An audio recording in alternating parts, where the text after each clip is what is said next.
All right, guys, we are back. We're on the home stretch. We have chapter 73 of A Child's History of the World. It's called A Self-Made Man. Who was the father of his country? I know you will say George Washington, but there was another man called the father of his country before Washington was born, and he was not an American. In the northeast of Europe and in the northern Asia, there is a great country twice as large as our own. Its name is Russia. Very little had been heard of Russia before the year 1700. For although it was the largest country in Europe, its people were relatively isolated. That is, living apart from the rest of Europe. The Russians were a branch of the largest Indo-European family called the Slavs. Genghis Khan and the Mongols had conquered Russia in the 13th century and ruled over the land. So although the Russians were Christians, they were in some ways more like the people of the East than like Europeans.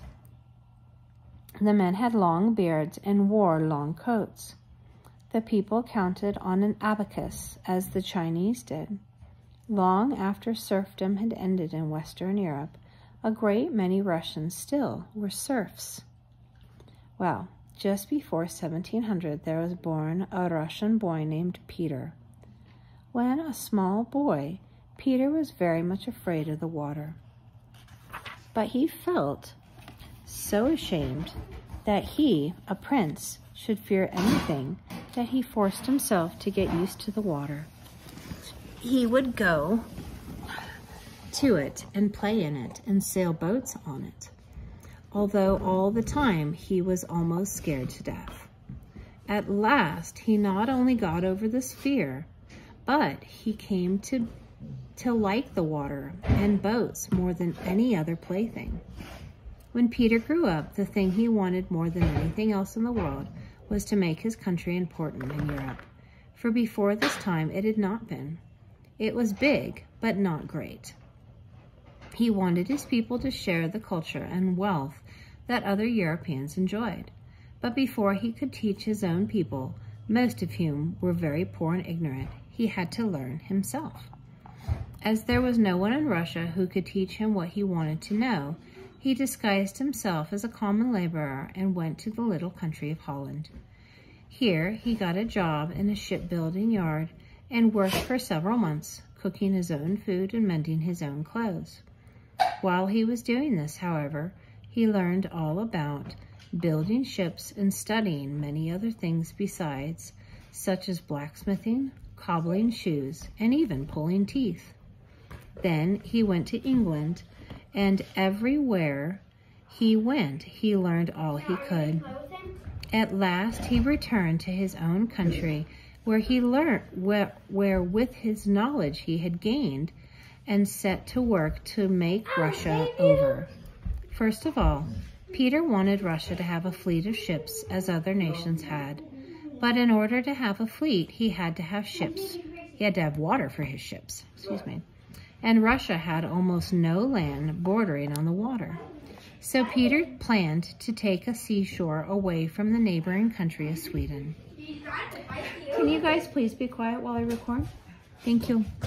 Now the king of Sweden at this time was Charles. He was the 12th king named Charles that Sweden had had. Charles the 12th was hardly more than a boy, and Peter thought it would be an easy matter to beat this boy and help himself to whatever land he wanted on the water. But Charles was not an ordinary boy. He was an extraordinary boy, extraordinarily bright and gifted, and he had been unusually well educated besides. He knew several languages. He had learned to ride a horse when he was 4 years old and how to hunt and to fight. Besides all this, he feared neither hardship nor danger. Indeed, he was such a daredevil that people called him the Madman of the North. At first, Peter's army was beaten by Charles. But Peter took his beating calmly, simply remarking that Charles would soon teach the Russian army how to win. Indeed, So successful was Charles at first in fighting Peter and all others who threatened him that the countries of Europe began to think of him as Alexander the Great come to life again, and they feared he might conquer them all. But at last the Russians did win against Charles, and Peter got his seashore. Peter then built the fleet for which he had been working and planning for so many years. The capital of Russia was Moscow. It was a beautiful city, but near the center of that country and far from the water. This didn't suit Peter at all. Peter wanted a fine city for his capital, but he wanted it right on the water's edge so that he could have his beloved ships close to him. He picked out a spot not only on the water, but mostly water, for it was chiefly a marsh. Then he put 250,000 people to work filling in the marsh, and on this he built a beautiful city. This was called St. Petersburg, in honor of his patron saint, the Apostle Peter, after whom he himself had been named. The name of St. Petersburg was later changed to Petrograd, and still later to Leningrad, and now it is called, again, St. Petersburg. After a revolution, which you'll read about later, the capital was moved back to Moscow. Peter improved the laws, started schools, and built factories and hospitals, and taught people arithmetic. He made his people dress like other Europeans. He made the men cut off their long beards, which he thought looked countrified.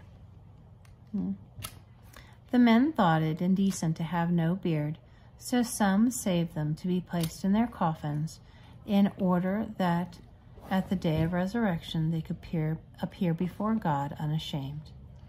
He introduced all sorts of things he had found in Europe, but which were unknown in his own country, and he really made Russia over into a great European nation.